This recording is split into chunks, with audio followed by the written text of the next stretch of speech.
High, কেমন আছেন সবাই? আশা করছি খুব ভালো আছেন, সুস্থ আছেন। আমরাও খুব ভালো আছি। আজকে বেশ অনেকদিন পর আবার একটা খুব ইজি রেসিপি আপনাদের সাথে শেয়ার করতে চলে এলাম। আমি লাঞ্চে বানিয়েছিলাম খুব ইজি ওয়েতে চিংড়ি পেঁয়াজ কলি। সিম্পল ডেইলি ইনগ্রিডিয়েন্টস দিয়ে তৈরি হয়ে যাবে আজকের এই সুস্বাদু রেসিপিটা। তো চলুন দেখা যাক আজকে আমি চিংড়ি পেঁয়াজ কলিতে কী কী জিনিস ইউজ করেছি। আমি পেঁয়াজ কলিটাকে সুন্দর করে চপ করে কেটে নিয়েছি। সেটা আপনারা আপনাদের নিজের মতন করে কাটতে পারেন, ছোট বড় যে কোনোভাবে। তার সাথে আমি নিয়েছি 2টো আলু, হাফ টমেটো, একটা হাফ পেঁয়াজ, 4-5টা লঙ্কা, সেটাও আপনারা আপনাদের স্বাদ অনুসারে অ্যাড অন করতে পারেন। আর আমি নিয়েছিলাম 5টা রসুনের কোয়া। ছিল চিংড়ি মাছ। চিংড়ি মাছটা আমি ম্যারিনেট করেছিলাম সিম্পল নুন হলুদ দিয়ে। তার সাথে আমি একটু সর্ষের তেল দিয়েছিলাম ম্যারিনেশন করার টাইমে। আপনারা চাইলে ম্যারিনেশন করার টাইমে কিন্তু লঙ্কা গুঁড়ো চিংড়ি মাছটাতে দিতে পারেন, আমি সেটা দিইনি। 15 মিনিট মতন ম্যারিনেট করে রেখে দিয়েছিলাম চিংড়ি মাছটা। আজকের এই পুরো রেসিপিটাই কিন্তু আমি সর্ষের তেল মানে মাস্টার্ড অয়েল দিয়ে করেছি। চিংড়ি পেঁয়াজ কলি রান্নায় জেনারেলি একটু তেলটা বেশি লাগে, কিন্তু আপনারা এটা কমও ইউজ করতে পারেন, কোনো টেস্টের প্রবলেম হবে না। গরম কড়াইতে আমি 3 থেকে 4 tablespoon mustard oil add করেছি। তেলটা যখন খুব ভালোভাবে গরম হয়ে যাবে, আমি তেলটাকে ইভেন আউট করার জন্য একটু সুন্দর করে এটাকে স্প্রেড করে দিলাম। তারপরে আমি গরম তেলে অ্যাড করব ম্যারিনেটেড চিংড়ি মাছগুলো। ম্যারিনেটেড প্রনসগুলোকে আমি খুব একটা বেশি ভাজলাম না, ওই ধরুন 5 থেকে 7 মিনিট মতন খুব হাই ফ্লেমে এপিঠ ওপিঠ দুদিকটাই ভেজে নেব। বেশি যদি আমি চিংড়ি মাছটাকে ভেজে নিই তাহলে খেতে খুব একটা ভালো লাগবে না, চিংড়ি মাছগুলো পরে গিয়ে শক্ত হয়ে যাবে। তাই এইটাকে একটু কম ভাজাই বেটার। ওই ধরুন 5 থেকে 7 মিনিট একটু নেড়ে চেড়ে নিলেই হবে। এতে চিংড়ি মাছ খুব তাড়াতাড়ি কুক হয়ে যায়, তাই এটা খুব একটা বেশি সময় লাগে না রান্না করতে। আমার চিংড়ি মাছ ভাজা কমপ্লিট। আমি এইগুলোকে একটা আলাদা জায়গায় তুলে রাখবো। এগুলো আমি একদম এন্ডে অ্যাড করবো আমার ওই পেঁয়াজকলির রেসিপিটাতে। আপনারা হয়তো অনেকেই জানেন না, আমি মুম্বাইতে থাকি, আর মুম্বাইতে কিন্তু পেঁয়াজকলি ওরকমভাবে পাওয়া যায় না। আমি আমার একজন খুব চেনা জানা দিদি আছে, তাকে দিয়ে এটা আনিয়েছি। আর সত্যি কথা বলতে খুব ফ্রেশ আর খুব ভালো আমি এবারে পেঁয়াজকলিটা পেয়েছি। দেখুন মোটামুটিভাবে আমার চিংড়ি মাছটা কিন্তু হাফ ডান হয়ে গেল। এবার আমি এটাকে একটা আলাদা পাত্রে তুলে রাখবো। শীতকালে মোরলেস সব বাঙালি বাড়িতেই এই রেসিপিটা মানে পেঁয়াজকলি চিংড়ি মাছ দিয়ে তো হবেই হবে।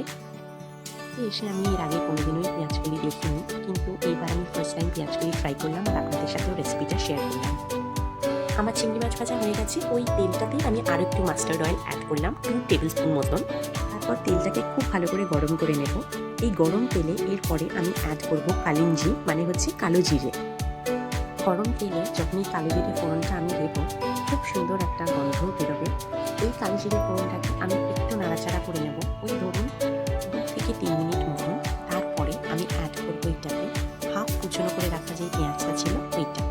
পেঁয়াজটা আমি খুব ভালো করে এখানে ভেজে নেব, ওই ধরুন 3 থেকে 4 মিনিট মতন। যতক্ষণ না এটার কালারটা একটু ব্রাউনিশ হয়ে যাবে ততক্ষণ আমি এটাকে নাড়িয়ে চাড়িয়ে ভাজতে থাকবো। তারপর এটা যখন একটু কালারটা চেঞ্জ হবে, আমি এটাতে অ্যাড করবো 5টা কোয়া রসুন। রসুনটাকে আমি ওই ধরুন 3 থেকে 4 মিনিট মতন ভালো করে ভেজে নেব।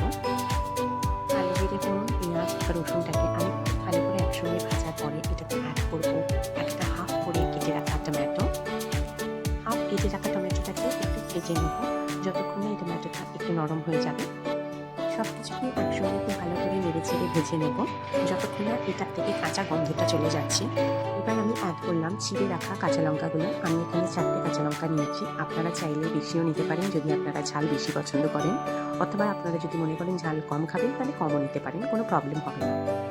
পেঁয়াজ রসুন টমেটো কাঁচা লঙ্কাটা একটু ভাজা ভাজা হয়ে গেলে আমি এটাতে অ্যাড করবো 2টো কেটে রাখা আলু। আলুটা খুব ভালো করে সব কিছুর সঙ্গে মিক্স করবো। আলুটা একটু সিদ্ধ হতে টাইম নেয়, তাই জন্য আমি এটাকে একটু ঢেকে দিলাম ওই ধরুন 10 থেকে 15 মিনিট মতন। জাস্ট মাঝে মধ্যে একটু ঢাকাটা খুলে এটাকে একটু স্টার করতে থাকবেন যাতে আলুগুলো নিচে পুড়ে না যায়। এটার পর আমি অ্যাড করলাম কেটে রাখা পেঁয়াজকলিগুলো। আমি এখানে 12টা থেকে 15টা মতন পেঁয়াজকলি ইউজ করেছি। যেহেতু আমরা স্ট্র্যান্ড হিসেবে এই পেঁয়াজকলিগুলোকে পাই, তাই আমি বলতে পারবো না এটার এক্স্যাক্টলি কোয়ান্টিটিটা কত ছিল। তো আমি 12টা থেকে 15টা মতন পেঁয়াজকলি স্ট্র্যান্ডস ইউজ করেছি এই রেসিপিটাতে। এরপরে আমি 5 মিনিট মতন আলু আর পেঁয়াজকলিটাকে ভালো করে একটু ভেজে নিয়ে তারপরে রেগুলার মশলাগুলো অ্যাড করব। প্রথমেই আমি দিলাম 1 টেবিল স্পুন হলদি পাউডার। তারপরে আমি অ্যাড করলাম নুন, সেটা আপনারা as per your taste and preference add করবেন। নুনের পরে আমি অ্যাড করেছিলাম একদম একটু সামান্য চিনি, যেটা just to balance out the test. সবার শেষে আমি ব্যবহার করেছিলাম হলো কাশ্মীরি মির্চ পাউডার, সেটা 1 টেবিল স্পুন মতন। আপনারা এখানেও কিন্তু চাইলে আপনাদের ঝাল যেরকম আপনারা খান ওরকম অনুযায়ী এটাকে বাড়াতে বা কমাতে পারেন। কোনো প্রবলেম হবে না এটাতে টেস্টে। সব কিছু মশলা আমি খুব ভালো করে মিক্স করে নেব, ভালো করে নাড়িয়ে চাড়িয়ে নিয়ে এটাকে ভাজতে থাকবো। পেঁয়াজকলি কুক করতে কিন্তু খুব একটা বেশি টাইম লাগে না, আর যেহেতু আমার আলুটা আগে থেকেই একটু কুক করা ছিল তাই এটা আরোই চটজলদি হয়ে যাবে। ভালো করে সব মশলাগুলোকে মিক্স করে আমি একটু স্টার করতে থাকবো এই পেঁয়াজকলিটাকে। কিছু ভালো করে মিলিয়ে মিশিয়ে নিয়ে তারপরে আমি এটাকে ঢেকে দেবো। ওই ধরুন 10 থেকে 15 মিনিট মতন এটাকে ঢেকে দিলেই তৈরি হয়ে যাবে আমাদের চিংড়ি পেঁয়াজকলির রেসিপি। মাঝে মধ্যে কিন্তু একটু এই ঢাকাটাকে খুলে আপনারা একটু নাড়িয়ে নেবেন, যাতে নিচে এটা লেগে না যায় বা পুড়ে না যায় জিনিসটা। আলু পেঁয়াজকলিগুলো সেমি হাফ কুক হয়ে যাবে, তখন আমি এটাকে অ্যাড করে দেবো আমার আগে থেকে ভেজে রাখা চিংড়ি মাছগুলো। ভালো করে এই সবটাটাকে একসঙ্গে দিয়ে আমি খুব সুন্দর করে এটাকে মিক্স করে নাড়াচাড়া করতে থাকবো। সব কিছুকে খুব ভালো করে নাড়িয়ে চাড়িয়ে নিচে যাতে লেগে না যায় এটাও একটু খেয়াল রাখতে হবে। সব কিছু হয়ে যাওয়ার পর আমি এটাকে আবার একটু ঢেকে দেবো। ওই ধরুন 5 থেকে 7 মিনিট মতন ঢেকে দিলেই তৈরি হয়ে যাবে আজকে আমাদের ইজি চিংড়ি পেঁয়াজকলির রেসিপি। খুব সিম্পল ওয়েতে এটা রান্না করে নেওয়া যায় আর খুব তাড়াতাড়ি হয়ও। আর এটাতে কিন্তু বেশি রকম মশলাপাতি কিছুই লাগে না, খুব সিম্পল ইনগ্রিডিয়েন্টস দিয়ে তৈরি হয়ে যায় এই ইজি ব্রিজি চিংড়ি পেঁয়াজকলি রেসিপিটা। আমি আজকে যেহেতু ফার্স্ট টাইম বানালাম তাই এরকমভাবেই বানালাম। আপনারা যদি অন্য কোনোভাবে বানিয়ে থাকেন তাহলে আমাকে অবশ্যই সাজেশন দিতে পারেন। I am always ready to take your positive suggestions. So I will recommend each and every one of you to try out this recipe at least for once, and I'm sure you'll love this recipe. This is so easy and quick, and above all this recipe is very tasty. You can pair it up with the rice or roti or paratha, and I can vouch on you'll love this recipe for sure. এই ছিল আজকে আমার easy চিংড়ি পেঁয়াজকলির recipe. আমি এই রেসিপিটা পুরোটাই ভাত দিয়ে খেয়েছিলাম, সাথে একটু ডালও নিয়েছিলাম। খেতে সত্যি কথা বলতে দুর্দান্ত হয়েছিল। আপনারাও ট্রাই করলে অবশ্যই আমাকে জানাবেন কেমন লাগলো। চলুন আজ এইটুকুনি, দেখা হচ্ছে আবার নতুন নেক্সট একটা ভিডিওতে। Take care, bye by.